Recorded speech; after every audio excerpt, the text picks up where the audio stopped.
एक बार देवर्षि नारद अपने पिता ब्रह्मा जी के सामने नारायण नारायण का जप करते हुए उपस्थित हुए और पूज्य पिताजी को दंडवत प्रणाम किया। नारद जी को सामने देख ब्रह्मा जी ने पूछा, नारद, आज कैसे आना हुआ? तुम्हारे मुख के भाव कुछ कह रहे हैं। कोई विशेष प्रयोजन है अथवा कोई नई समस्या? नारद जी ने उत्तर देते हुए कहा, पिताश्री, ऐसा कोई विशेष प्रयोजन तो नहीं है। कई दिनों से एक प्रश्न मन में खटक रहा है। आज आपसे इसका उत्तर जानने के लिए उपस्थित हुआ हूं। तो फिर विलंब कैसा? मन की शंकाओं का समाधान शीघ्रता से कर लेना ही ठीक रहता है। इसीलिए निसंकोच अपना प्रश्न पूछो। ब्रह्मा जी ने कहा, पिताश्री, आप सारे सृष्टि के परम पिता हैं। देवता और दानव आपकी ही संतान हैं।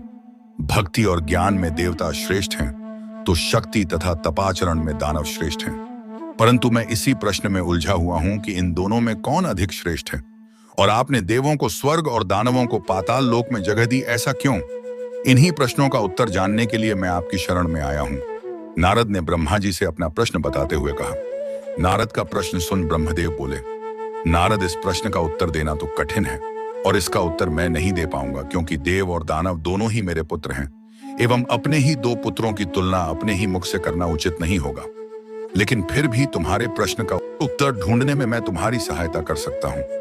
तुम आज ही देवों और दानवों दोनों को मेरी ओर से भोजन का निमंत्रण भेजो। कल ही हम उनके लिए भोज का आयोजन करेंगे और कल ही तुम्हें तुम्हारे प्रश्न की देव क्यों स्वर्ग लोक में हैं तथा दानव पाताल लोक में का उत्तर भी मिल जाएगा। नारद तत्काल ही असुरों और देवों को निमंत्रण दे आए। दूसरे दिन दानव ब्रह्मलोक में भोजन का आनंद लेने के लिए पहुंच गए और उन्होंने पहले पहुंचने के कारण भोजन की पहली शुरुआत खुद से करने के लिए ब्रह्मा जी से आग्रह किया। भोजन की थालियां परोसी गईं। दानव भोजन करने के लिए बैठे। वे भोजन शुरू करने ही वाले थे कि ब्रह्मा जी हाथ में कुछ लकड़ियां लेकर उनके समक्ष उपस्थित हुए और उन्होंने कहा, आज के भोजन की एक छोटी सी शर्त है। मैं यहां उपस्थित हर एक अतिथि के दोनों हाथों में इस प्रकार से लकड़ी बांधूंगा कि वो कोहनी से मुड़ नहीं पाए, और इसी स्थिति में सभी को भोजन करना होगा। कुछ देर बाद सभी असुरों के हाथों में लकड़ियां बंध चुकी थीं। अब असुरों ने खाना शुरू किया, पर ऐसी स्थिति में कोई कैसे खा सकता था? कोई असुर सीधे थाली में मुंह डालकर खाने का प्रयास करने लगा, तो कोई भोजन को हवा में उछालकर मुंह में डालने का प्रयत्न करने लगा। दानवों की ऐसी स्थिति देखकर नारद जी अपनी हंसी नहीं रोक पाए। अपने सारे प्रयास विफल होते देख दानव बिना खाए ही उठ गए और क्रोधित होते हुए बोले, हमारी यही दशा ही करनी थी तो हमें भोजन पर बुलाया ही क्यों?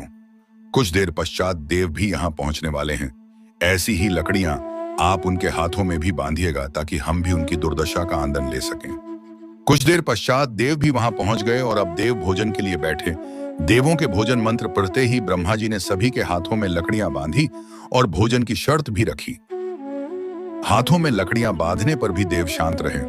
वे समझ चुके थे कि खुद अपने हाथ से भोजन करना संभव नहीं है, अतः वे थोड़ा आगे खिसक गए और थाली से अन्न उठा सामने वाले को खिलाकर भोजन आरंभ किया।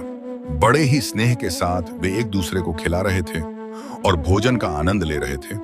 उन्होंने भोजन का भरपूर स्वाद लिया, साथ ही दूसरों के प्रति अपना स्नेह और सम्मान जाहिर किया। यह कल्पना हमें क्यों नहीं सूझी? इसी विचार के साथ दानव बहुत दुखी होने लगे।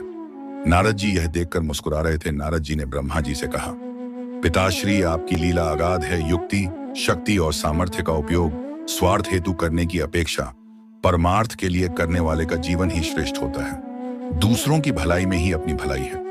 यह आपने सप्रमाण दिखा दिया और मुझे अपने प्रश्नों का उत्तर मिल गया है। ब्रह्मा जी को सबने प्रणाम किया और वहां से विदा ली। मित्रों, यह जीवन सिर्फ अपने ही स्वार्थ के लिए नहीं मिला है।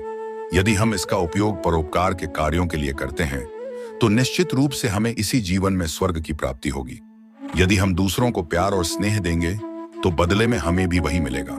यदि हम अपने सामर्थ्य के अनुसार हमारे समाज के लिए एक छोटा सा योगदान भी दे सकें तो यह अपने आप में एक बहुत बड़ी उपलब्धि के बराबर है।